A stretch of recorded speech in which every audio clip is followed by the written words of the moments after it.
Tuhan. Merdeka.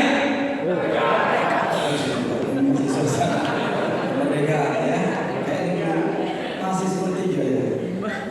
Merdeka. Merdeka. Ingat pawai nanti kita ya. Pawai berdua semalam. Ya, puji Tuhan. Saudara kasih Tuhan, kita berterima kasih kepada Tuhan yang memberikan kesempatan. Sebelum kita berdoa, karena ini dikatakan doa untuk bangsa dan negara ya. Ya, supaya saya tidak lupa tadi sampai salam dari Om sampai ya, tadi saya sampaikan salam sama teman-teman semua supaya saya tidak berhutang. Ya, puji Tuhan. Nah, saudara kasih Tuhan, kita belajar firman Tuhan sebelum kita bersyafaat dalam Galatia pasal yang kelima, ya, ayat yang sering didengar dalam suasana kemerdekaan. Galatia pasal yang kelima ayat yang pertama.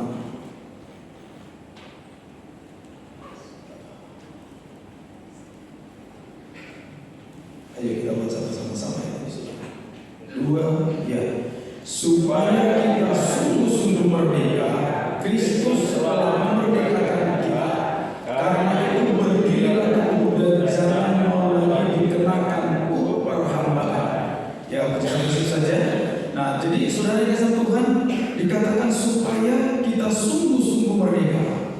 Ya, saya tidak tahu dalam suasana kemerdekaan ini orang tua pasti banyak ucap syukur ya. Amin. Sekalipun pengeluaran agak menambah, saudara, tapi belajar kita bersyukur kepada Tuhan.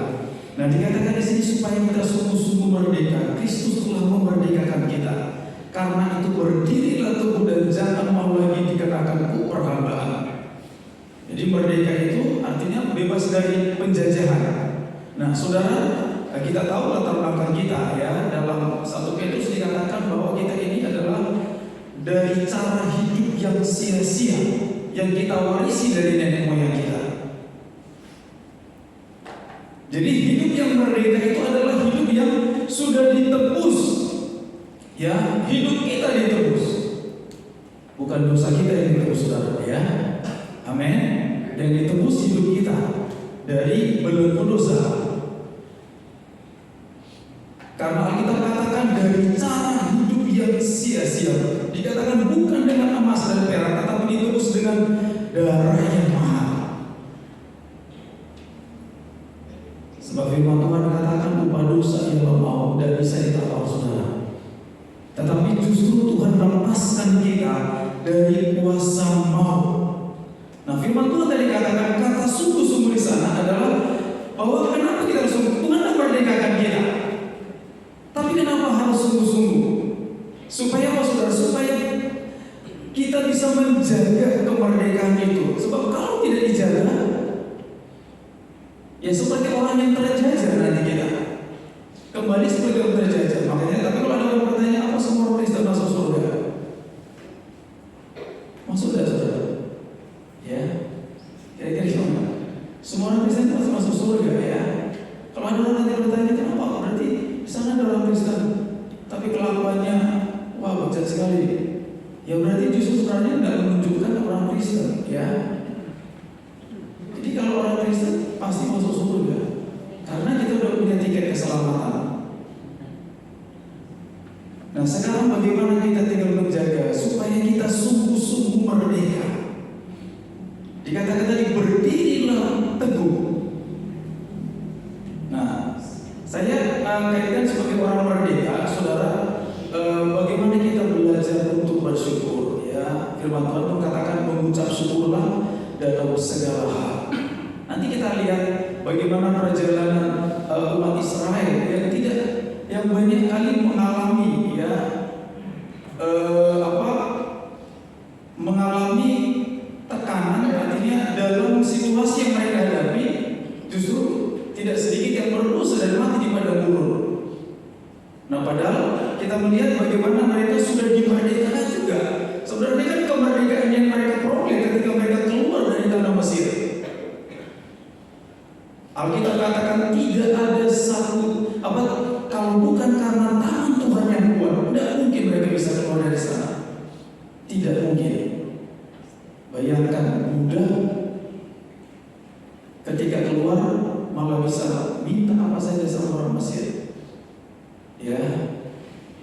Tetapi kalau kita lihat ketika mereka keluar dari perbudakan yang sudah beratus tahun, nah di tengah-tengah padang gurun, saudara, tidak sedikit yang justru jatuh bahkan berdosa kepada Tuhan. Yes. Nah, saudara kasih Tuhan, kalau kita lihat bahwa bagaimana tanda, salah satu tanda orang yang teguh berdiri itu bisa belajar mengucap syukur, berterima kasih. Kalau kita sendiri pun, kalau hanya protes bangsa kita ini kan, wah berapa ribuan nyawa yang untuk merebut kemerdekaan itu, ya.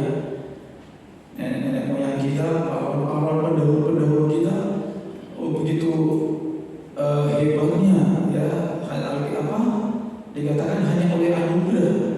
Bayangkan bambu runcing melawan senapan mesin, saudara, ya. Itu sesuatu yang tidak mungkin. Tapi ya karena kegigihan dan dikatakan berkat rahmat Allah, ya, berkat rahmat Tuhan. Nah sekarang kita belajar bagaimana sebagai anak-anak Tuhan, terlebih kita dimerdekakan dari belenggu dosa, ya. Nah bagaimana kita kadang-kala kemerdekaan Indonesia yang sudah 79 tahun, tapi kadang-kala sepertinya rasanya terjajah. Nah justru kita sebagai anak-anak Tuhan, ya, kita pun belajar mengekspresikan hidup kita di dalam Tuhan. Artinya bukan hanya banyak protes. Artinya kalau semua protes, kalau kita lihat dunia, ya, banyak yang gimana pemerintahan, gimana TNI, gimana Polri, gimana bupati, gimana gubernur, kayak gimana. Padahal kita doakan terus, saudara, kan, ya. Nah tapi kalau kita tetap berdoa dan menantikan, ya, artinya bagaimana kita belajar untuk hidup seturut dengan kehendak Tuhan. Nah, saudara, sekalipun harus mengalami padang gurun, artinya setelah kita dimerdekakan oleh Tuhan, kan bukan berarti bebas bebas, tidak. Tetap ada aturan, ya. Bahkan terkadang padang gurun itulah yang Tuhan izinkan bagi kita. Nah, kita kan ibaratkan di padang gurun selama kita ada di bumi ini, sama saja seperti perjalanan bangsa Israel ketika mereka keluar dari tanah Mesir menuju tanah Kanaan. Ya. Padahal kalau ingat bagaimana mereka diperbudak dan bagaimana Tuhan begitu ajaib melepaskan bangsa Israel. Kalau ingat itu, saudara, ya, rasa syukur itu tidak akan mudah, tidak akan sulit keluar dari hati, dari mulut umat Tuhan pada waktu itu. Nah, memang terkadang ketika menghadapi padang gurun, akhirnya umat Tuhan pun lebih fokus melihat padang gurun ketimbang Allah yang hebat, Allah yang dahsyat, yang sudah mengeluarkan dan memimpin mereka sampai setiap momen-momen perjalanan yang mereka harus hadapi, ya. Jadi supaya kita sungguh-sungguh merdeka, Kristus telah memerdekakan kita. Karena itu berdirilah teguh dan jangan lagi mau dikenakan perhambaan. Artinya bahwa jangan situasi kondisi yang ada hanya memperbudak kita sehingga tidak bisa lagi melihat apa yang sudah Tuhan kerjakan, yang sedang Tuhan kerjakan, dan yang akan Tuhan kerjakan. Untuk itu ayo kita belajar berterima kasih kepada Tuhan, ya. Ada banyak alasan untuk kita bersyukur di tengah-tengah perjalanan iman kita. Tentu kita punya padang gurun masing-masing, saudara, ya. Ada padang gurun yang keluarga, ada suami, ada istri, ada anak-anak, ada padang gurun itu usaha, ada padang gurun itu tetangga.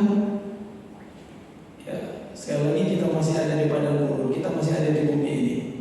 Nah, kalau kita lihat di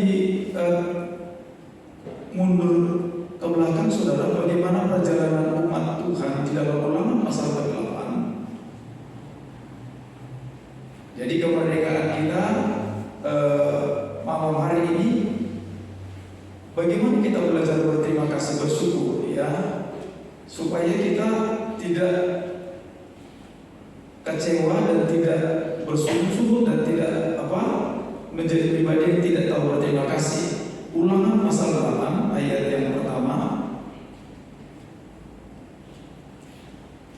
Ya. Ayat pertama sampai kelima, segenap perintah yang kusampaikan kepadamu pada hari ini haruslah kamu lakukan dengan setia, supaya kamu hidup dan bertambah banyak, dan kamu memasuki serta memiliki negeri yang dijanjikan Tuhan dengan sumpah kepada nenek moyang. Ingatlah kepada seluruh perjalanan yang kau lakukan atas kehendak Tuhan Allahmu di padang gurun selama 40 tahun ini, dengan maksud merendahkan hatimu dan mencobai engkau untuk mengetahui apa yang ada dalam hatimu, yakni apakah engkau berpegang pada perintahnya atau tidak. Jadi ia merendahkan hatimu, membiarkan engkau lapar dan memberi engkau makan mana yang tidak kau kenal dan yang juga tidak dikenal oleh nenek moyang, untuk membuat engkau mengerti bahwa manusia hidup bukan dari roti saja, tetapi manusia hidup dari segala yang diucapkan Tuhan. Pakaianmu tidaklah menjadi buruk di tubuhmu dan kakimu tidak menjadi bengkak selama 40 tahun ini. Maka haruslah engkau insaf bahwa Tuhan Allahmu mengajari engkau seperti seorang mengajari anaknya. Nah, saudara, ada banyak hal yang membuat kita bersyukur di tengah-tengah suasana, ya, yang saya dan saudara hadapi. Ya, bukan berarti ketika kita mengucap syukur persoalan itu selesai. Tidak, saudara. Tapi kita tunjukkan sebagai orang-orang yang sudah dimerdekakan, jangan lupakan apa yang Tuhan, supaya kita tidak lupa dengan apa yang sudah Yesus kerjakan. Alkitab katakan bahwa kita terima dengan gratis, saudara. Ya, kasih karunia itu. Tapi jangan lupa bahwa ada pribadi yang sudah mau berkorban.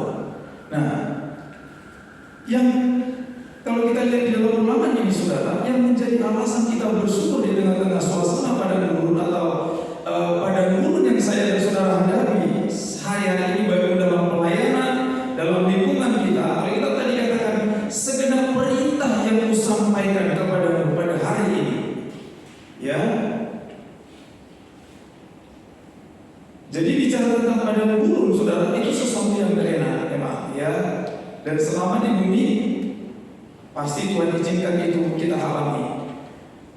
Tentu kita ada yang katakan, wah, hanya persoalan seperti itu. Tapi bagi orang lain udah berat, saudara. Ada bagi orang lain berat, bagi kita ringan. Nah, di ayat yang kedua dikatakan adalah kehendak Tuhan. Ya. Jadi ketika orang Israel berjalan di padang gurun, itu adalah kehendak Tuhan. Artinya kalau itu kehendak Tuhan, berarti Tuhan punya cara, punya rencana, atau bahwa Tuhan itu menyertai umatnya. Nah, kalau kita lihat di sini bagaimana perjalanan, ya, ada waktu yang Tuhan berikan, dikatakan menyertai mereka selama 40 tahun. Jadi kalau kita masih ada di bumi ini karena kehendak Tuhan, saudara. Amin. Kalau tidak kehendak Tuhan, jadi panggil Tuhan kita. Ya. Jadi firman Tuhan itu alasan kita berterima kasih. Sekali lagi kita ada karena kehendak Tuhan, bukan karena maunya kita itu, atau bukan karena kekuatan kita ada, tapi karena Tuhan berkehendak. Dan dengan cara ini Tuhan mendisiplinkan. Nah, untuk keluarkan orang Israel mudah sekali, saudara, kan? Melalui berapa hari, ya. Tetapi pas puncaknya itu ketika anak sulung orang Mesir semua mati, hewan-hewannya mati, sangat mudah bagi Tuhan. Ya, kalau bagi manusia wah, sulit, saudara. Jadi mudah untuk mau keluar, jangankan hanya keluar seperti itu. Bapak ini bawa rampasan lagi. Artinya apa yang mereka perlukan diberikan oleh orang Mesir. Jadi saudara, kita belajar bahwa adalah kehendak Tuhan kalau mereka ada di padang gurun. Dunia ini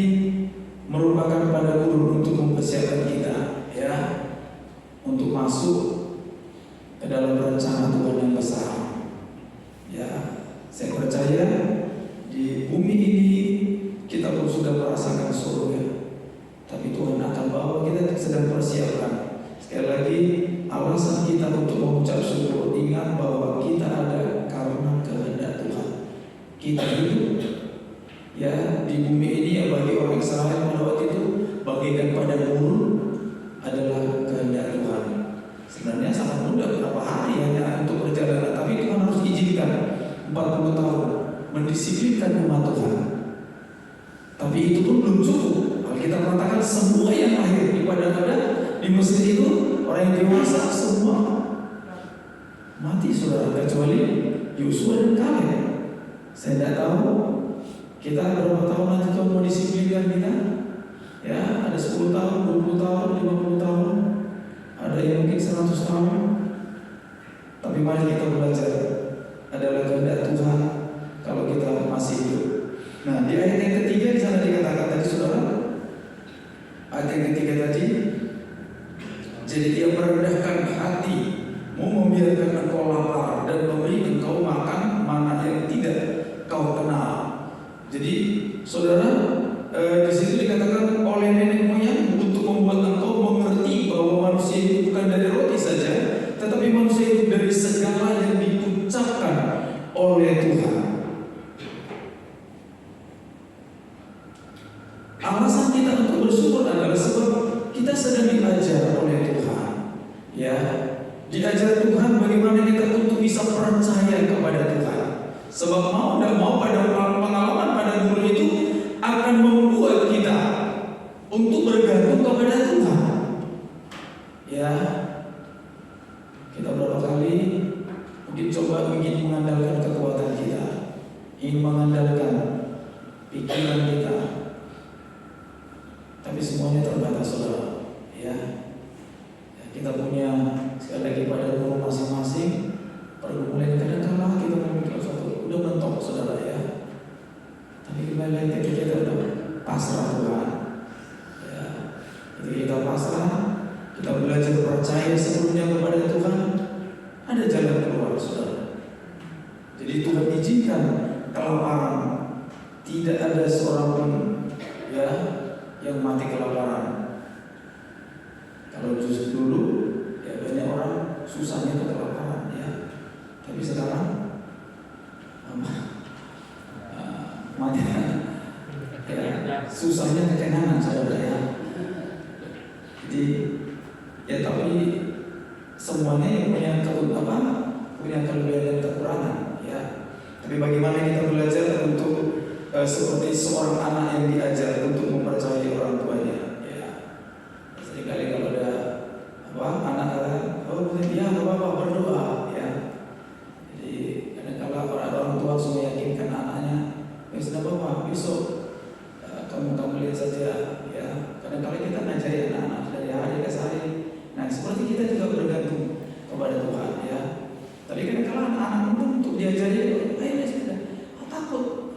Istilahnya seperti contohnya lah berenang, ya. Orang anak itu berenang, ayo loncat, takut. Nah, kadang-kadang harus kita mendekat dulu, mulai dari dekat. Nanti lama-lama jauh, lama-lama 25 meter, 10 meter. Seperti itu, nggak bisa langsung tiba-tiba kita paksakan. Anak itu 10 meter belum pernah berenang, kan tidak mungkin, saudara. Dan saya percaya Tuhan pun tidak akan biarkan kita langsung membiarkan pencobaan pada guru yang langsung berat. Tidak, saudara. Ya, kita percaya tentang bahwa pencobaan yang kamu alami tidak melebihi kekuatanmu. Dia pasti berikan jalan keluar. Jadi yang berikutnya adalah bahwa ketika kita belajar berterima kasih, selain kita tahu bahwa itu adalah kehendak Tuhan, kita diajar untuk mempercayai Tuhan, saudara. Ya, kalau Tuhan izinkan kelaparan, nah kita yang pelayanan, artinya yang perintisan dulu, saudara, pasti sudah banyak mengalami, ya. Banyak mengalami. Saya baru tahu dulu, siapa yang bilang, ya, Tante Sasa bilang, ternyata dulu sering waktu pelayanan ada apa? Baru tahu cerita minggu lalu, kalau mau pergi pertemuan atau kemana, ke Durenan, ya, naik angkot. Di sana nanti ingin nginap, ya. Berarti kalau kita juga yang seperti itu ya, suka nginap saudara ya. Saya tidak tahu beberapa tempat yang diinap ya. Nah, jadi hotelnya banyak saudara. Ya tapi ada apa-apa, memang di jalan ini hampir rata-rata hampir semua. Ada 50% mungkin rumah Abah itu kami tidur ya. Ya, belum lagi yang jemaat saudara. Nah, saudara tetapi ya itu pergumulannya, ya mulai dari yang sudah ada dan yang ada, saudara, yang masih ada. Nah, kita belajar untuk diajar untuk mempercayai Tuhan, ya. Di ayat yang ketiga kita dikatakan bahwa diuji oleh Tuhan apakah kita berpegang kepada firman Tuhan. Ya, Alkitab tadi katakan bukan dan hidup bukan dari roti tetapi dari firman yang diucapkan oleh Tuhan. Ya. Jadi bukan hanya dari roti saja. Nah, mana itu adalah makanan yang Tuhan sediakan yang tidak akan pernah orang Israel dapat di padang gurun, ya. Atau di tempat-tempat lain dengan hasil tanaman itu ya luar biasa makanan dari surga itu saudara. Jadi Tuhan ajar saudara supaya tetap berpegang kepada firman Tuhan. Dan kalau kita lihat pelajaran tentang mana, tetap dikatakan kalau tidak taat ya busuk saudara. Tapi ketika taat hari pertama ya sampai hari kelima mereka harus ambil satu gomor, tapi hari ke-6 mereka harus ambil 2 kali lipat. Kalau ada yang mau ambil hari pertama langsung 5 kali lipat, ya tetap busuk. Artinya bahwa firman Tuhan itu menjadi makanan bagi kita. Firman Tuhan itu harus ketika kita taati, ya ada dampaknya kepada kita, saudara. Jadi ayo kita terus belajar sebagai orang-orang yang sudah dimerdekakan Tuhan. Kita masih menghadapi padang gurun, bagaimana kita belajar. Pokoknya kan ketika kita terima kasih, ya ucapan syukur aja dulu saudara. Hadapi enak, ya ucapan syukur. Tidak enak ucapan syukur, sehat ucapan syukur. Itu dulu keluar, ya. Sakit ucapan syukur. Kalau tidak ucapan syukur, jadi apa saudara? Apa kata ayat? Dasar kaum perempuan gila. Itu saudara, ya. Jadi rupanya ya ayat firman Tuhan mengingatkan kita lagi. Jadi kalau hanya mau yang enak, kan itu kata ayat, dasar kaum perempuan gila maunya yang enak saja, yang tidak enak tidak mau.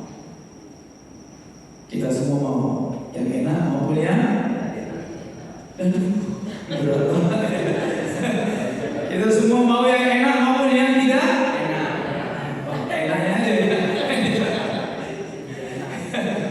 Ya, gimana? Puji Tuhan ya. Jadi ya sampai kapanpun kita tetap ada aja yang enak dan enak itu tetap kita alami. Ya, sebab kita diajar Tuhan bagaimana kita tetap berpegang kepada firman Tuhan. Tapi kita percaya bahwa apa yang Tuhan firmankan pasti Dia akan lakukan. Amin. Firman Tuhan ya dan amin. Selama kita berpegang kepada firman Tuhan. Nah, dikatakan juga di ayat 45 itu bagaimana Tuhan ingin menyatakan pribadinya.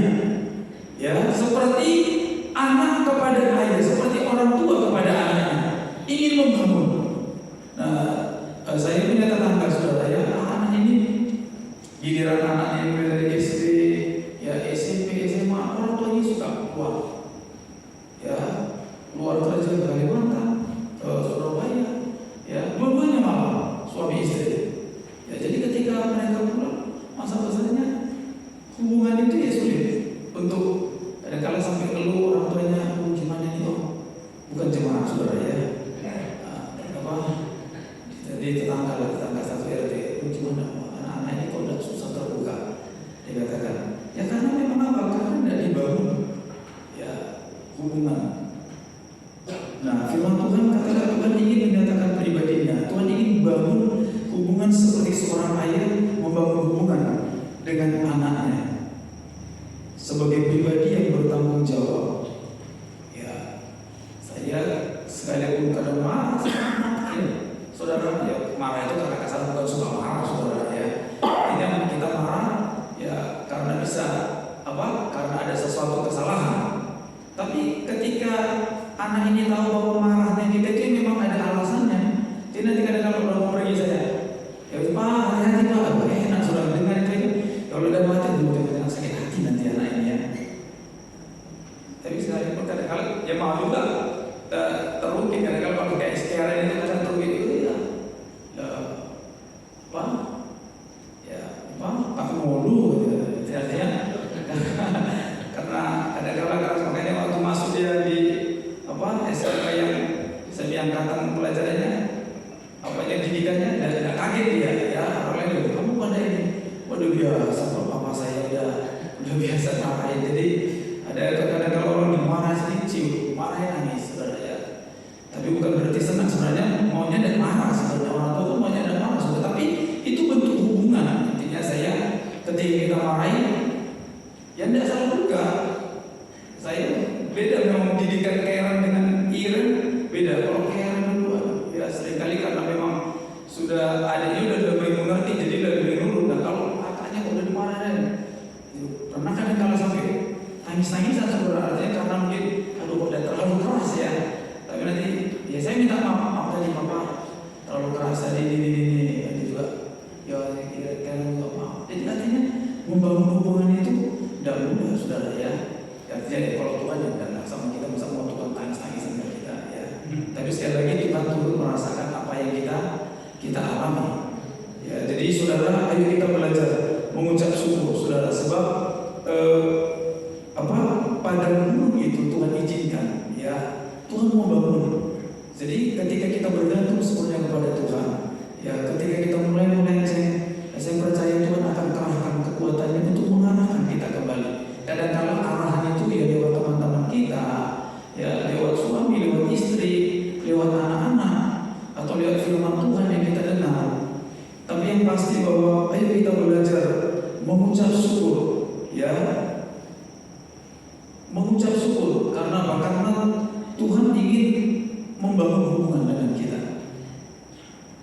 Ya, Dia akan bangun terus hubungan itu. Jadi saya percaya tidak ada orang tua yang menginginkan kecelakaan kepada anaknya menurut kita, tapi sekalipun di luar sana kenyataannya ya bukan satu dua orang yang kadang-kadang menyakiti anaknya bahkan membunuh anaknya saudara.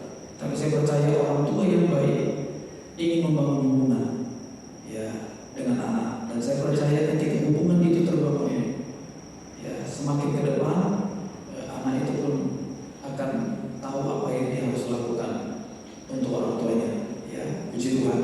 Jadi saudara, sebagai anak-anak Tuhan yang sudah dimerdekakan, ya, cara kita salah satu saya katakan tadi bahwa kita ini teguh berdiri itu kalau keluar ucapan syukur.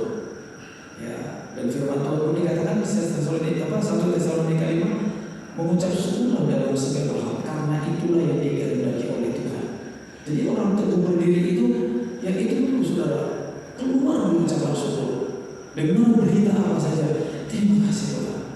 Seringkali katakan kalau pulang dari mana-mana, capek kadang-kadang sepeda motor, sampai saya bilang, ayo kalau udah nyampe rumah itu, duduk, terima kasih Tuhan. Kadang-kadang langsung wah kerjain, baru capek saudara kan dikit apa emosi dah.